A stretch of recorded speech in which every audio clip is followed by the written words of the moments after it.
अध्यात्म विश्व विज्ञान यूट्यूब चैनल पर हमारे सभी सब्सक्राइबर्स, शेयरकर्ता, मित्र, आचार्य, गुरुजन, हमारे मार्गदर्शक और हमारी टीम के सभी तंत्रज्ञ, टेक्नीशियंस आदि को हम यहाँ इस मंच से धन्यवाद प्रेषित करते हैं कि उनकी उत्साहजनक प्रतिक्रियाओं और सहयोग की भावना से ही यह अध्यात्म विश्व विज्ञान कम समय में इतना लोकप्रिय हो सका है और दिन ब दिन लोकप्रिय होता ही जा रहा है। इसमें हमारा कोई भी योगदान नहीं है, ये सब महिमा सद्गुरु की ये निज बोधार्थ है कही। ये सद्गुरु की महिमा है जो निज बोध के लिए कही है। निज बोध का अर्थ होता है अपने स्वयं को ही बोध देने के लिए इस विद्या को बार बार मनन, चिंतन, निधिध्यासन और मंथन के द्वारा आत्मसात करने का ये प्रयत्न है। मित्रों, कुछ प्रश्न ऐसे हैं जो हमारे अध्यात्म विज्ञान के क्षेत्र से बाहर के हैं, लेकिन अध्यात्म विज्ञान भी किस लिए है? मानव कल्याण के लिए ही तो है। मानव को इस सृष्टि का सच्चा रक्षणकर्ता और पोषणकर्ता और देखभाल करता बनाने के लिए ही अध्यात्म विज्ञान सद्गुरु अनेक प्रयत्नों के द्वारा जन जन तक पहुंचाने का प्रयास करते रहते हैं। इसमें संलग्न रहते हैं बगैर किसी कामना के, बगैर किसी स्वार्थ के, केवल इसीलिए कि ये वो जानते हैं और जो जानते हैं वही बता सकते हैं, वही जानकारी दे सकते हैं। तो कहने का आशय यह है कि मानवाधिष्ठित समाज यही अध्यात्म विज्ञान का साध्य है।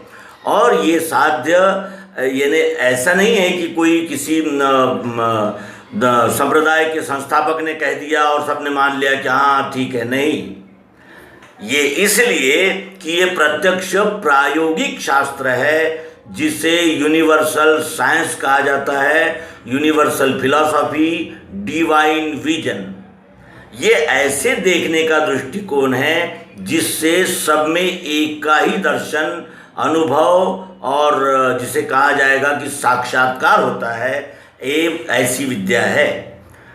अब एक और मानवीय प्रश्नों का उत्तर अगर नहीं करेंगे और मानवीय प्रश्नों को अगर हल नहीं करेंगे तो सद्गुरु ये भी कहते हैं कि ज्ञान सह सकर्म सुखदाई। ज्ञान के साथ अगर कर्म नहीं है और कर्म के साथ ज्ञान नहीं है तो तुम्हें कभी सिद्धि नहीं मिल सकती। कर्म क्या है? पाँव है चलने के लिए, और ज्ञान क्या है? उजाला है, प्रकाश है देखने के लिए। देख कर चलो तभी हम मंजिल तक जा सकते हैं। तो ज्ञान, कोई भी ज्ञान हो, उसका अगर उपयोग समष्टि हित में है, कल्याण में है, तो उसका अवश्य ही विचार होना ही चाहिए। और आज जो हमारे सम्मुख प्रश्न आया है वो हमारे क्षेत्र का नहीं है, लेकिन मानवीयता के साथ, मानवता के साथ जुड़ा होने से हम इस शंका समाधान में उसका समावेश कर रहे हैं। हमारे प्रबुद्ध पाठक और आचार्यगण हमें अवश्य क्षमा करेंगे, ये हमें विश्वास है।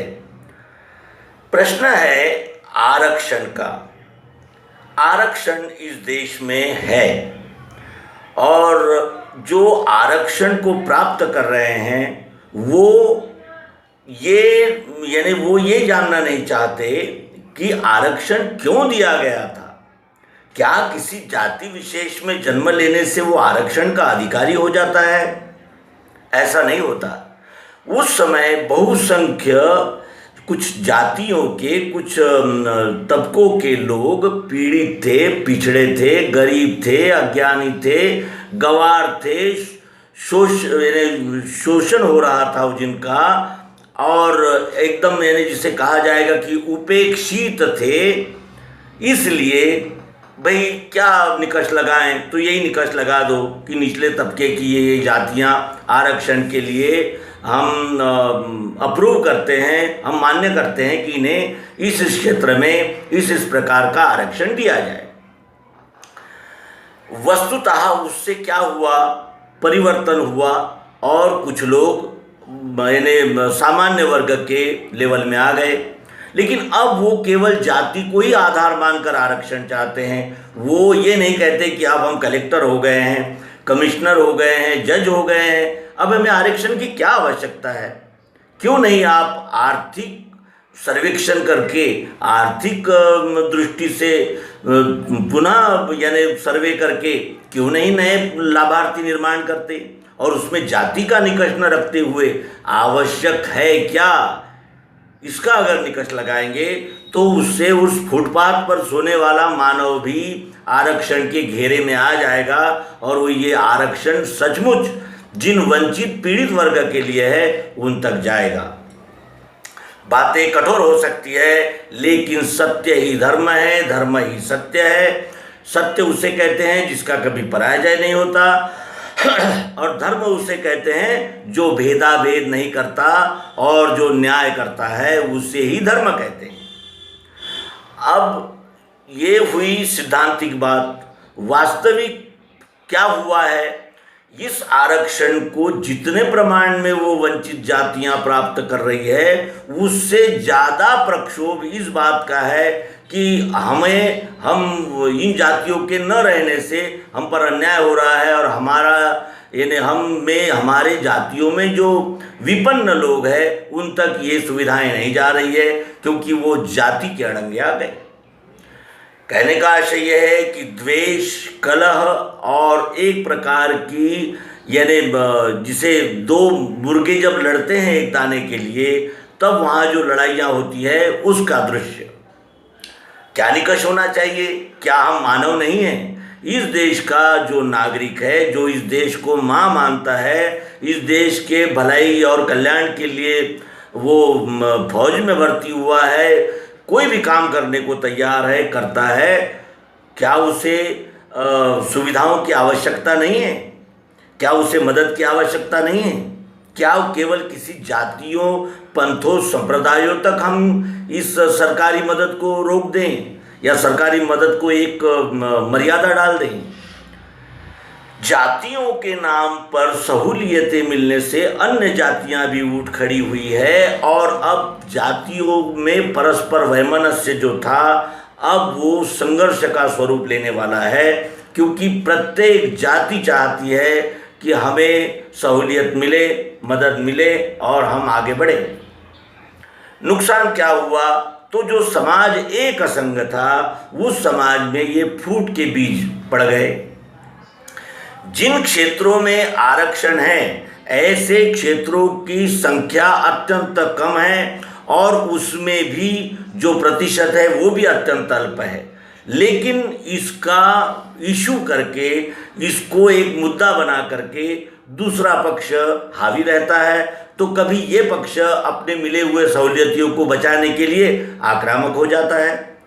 यानी कहने का आशय है कि इससे मानवता टूटी ही और बिखर गई। जातियां, क्षेत्र, भाषा, राजनीतिक पार्टी और बाहुल्य, और फिर यानी जिसे कहा जाएगा कि मतों के नाम पर ब्लैकमेल करने वाले। कहने का आशय यही है कि किसी को भी ये कहने का अधिकार न हो कि केवल इसी मुद्दे की वजह से सब मिल रहा है। क्यों नहीं वो पारदर्शी हो जाता, और जो अमीर है वो क्यों नहीं इन सुविधाओं को छोड़कर एक आदर्श निर्माण करते। नौकरियों की संख्या दिन ब दिन घटती जा रही है। सरकारें प्राइवेट सेक्टर्स में काम को दे रही है।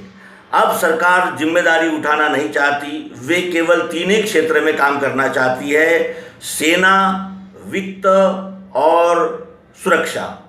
सेना, वित्त और सुरक्षा, इतने ही विभाग आगे चलकर सरकारें संभालेगी, और बाकी सब कुछ हम नागरिकों के हाथ में आ जाएगा, ओपन हो जाएगा सब कुछ। और ये भविष्य दिख रहा है, इसका अनुभव हम ले रहे हैं। धीरे धीरे सत्ता का विकेंद्रीकरण होना शुरू हो गया है, और ऐसे समय में ये जो जाति, पंथ और अनेक प्रकार के जिसे कहा जाएगा कि उपपंथ, गुट और अनेक प्रकार की जो ये विभाजक रेखाएं हैं, ये जब तक जिंदा रहेगी मानवाधिकार केवल एक घोषणा बनकर रह जाएगी। मानवाधिकार मिल ही नहीं सकता जब तक आपकी दृष्टि में भेद का जाला पड़ा हुआ है, तब तक आपको वास्तविकता नहीं दिख सकती। और जो विपन्न है वो परेशान है, वो भी, यानी कहने का आशय ये है कि कोई सुखी नहीं है। ऐसा निर्णय होना चाहिए जिसमें यानी निष्पक्ष हो, निरपेक्ष हो, सबके लिए हो, कल्याणकारी हो और पारदर्शी भी हो, जिससे इस देश का नागरिक अपनी सरकारों, अपने राज्यकर्ताओं के साथ समन्वय रखे और उन राज्यकर्ताओं का प्रसंगों में साथ दे, उनको प्रोत्साहन दे और उनको बार बार सत्ता दे। लेकिन ऐसा होता नहीं दिखता है। समाज अपने क्षुद्र यानी स्वार्थ के आगे सोचना ही नहीं चाहता, और जब तक हम अपना स्वार्थ नहीं छोड़ना चाहेंगे तो अन्य लोग कैसे स्वार्थ छोड़ेंगे। आज आज़ादी के 70 साल हो चुके हैं। 70 सालों में हमने कितने प्रकार का इतिहास पढ़ लिया और कितने प्रकार के झंझावातों से हमारा ये देश निकल कर आया है, ये हम सब जानते हैं। और फिर उसे गुटबाजी और आपसी वैमनस्य इस प्रकार अगर जख्मी और खंडित कर देंगे तो ये देश जो एक केवल ढांचा मात्र रह गया है, जिसका जो प्राण था, उसका जो प्राण था वो प्राण शक्ति क्षीण हो चुकी है। और वो प्राण शक्ति क्या थी?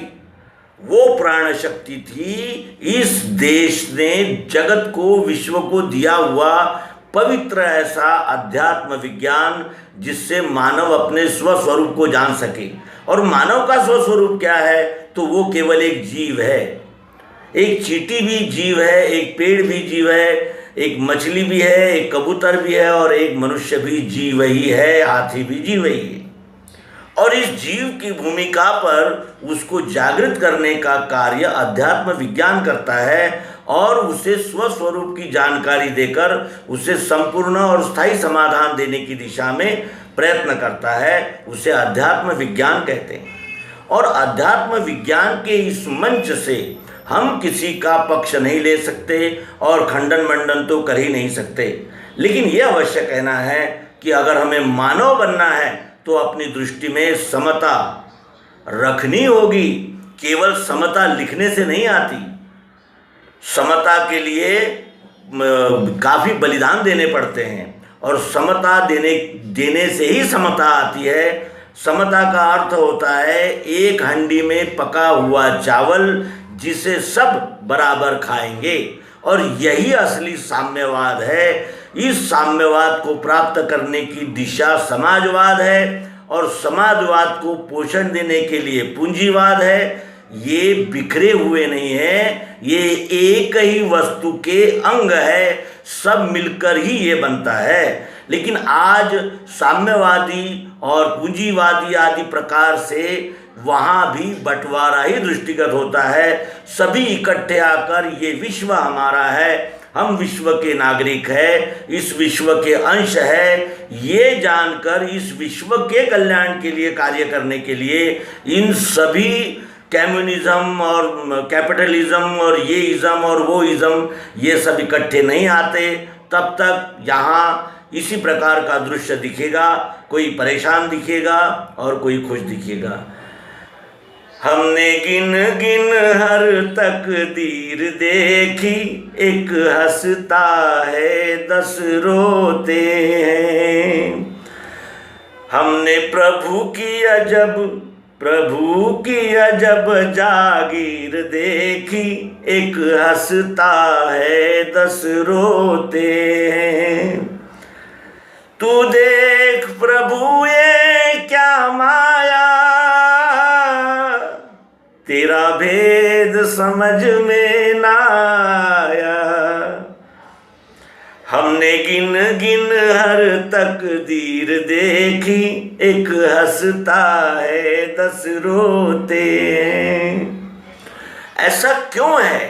ऐसा इसलिए है कि हम ग्लोबलाइजेशन ये केवल शब्द मानकर उसका प्रयोग कर रहे हैं। हम सचमुच ग्लोबल नहीं हुए हैं, और सचमुच हम ग्लोबल किसी भी अन्य विद्या, कला या अन्य प्रकार के ज्ञान से नहीं हो सकते।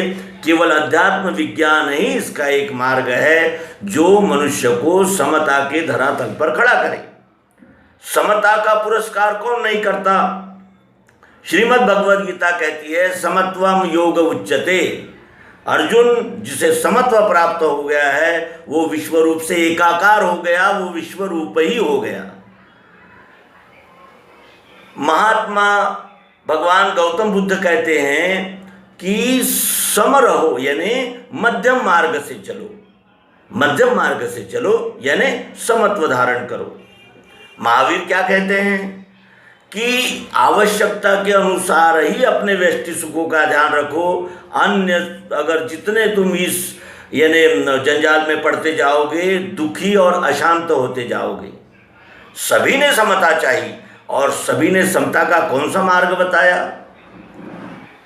कौन सा मार्ग बताया? क्या उन्होंने कहा कि संप्रदाय खड़े करो और एक संप्रदाय दूसरे संप्रदाय से लड़ाइयाँ करे? एक जाति के हम हैं ये जानकर हमारे जाने के बाद हमारे जाति के लोग ही केवल हमारा झंडा ऊंचा करे, और हमारा ज्ञान बताने की बजाय हमारे जन्मतिथि और पुण्यतिथि का केवल उत्सव ही करता रहे। हम जो जिस ज्ञान को प्रचारित प्रसारित करने के लिए हमने अपने संपूर्ण जीवन का होम कर दिया, क्या तुम उसको भुला दोगे? क्या हम उसको भुला देंगे? कहने का आशय यह है कि मनुष्य विपरीत बुद्धि में फंस गया, और इसी को कलयुग ऐसा कहते हैं। कलयुग की व्याख्या है विपरीत बुद्धि, उल्टा चलना और अच्छे की आशा करना। जब हम कांटों के मार्ग से जाएंगे तो हमें फूल के दर्शन कैसे होंगे, ये भी हमारे समझ में नहीं आता है मित्रों।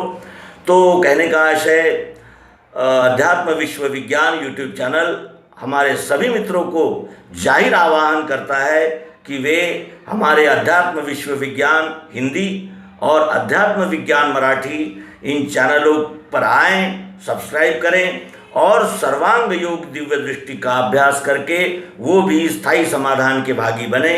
इतना कहते हुए इस अंक को विराम देंगे।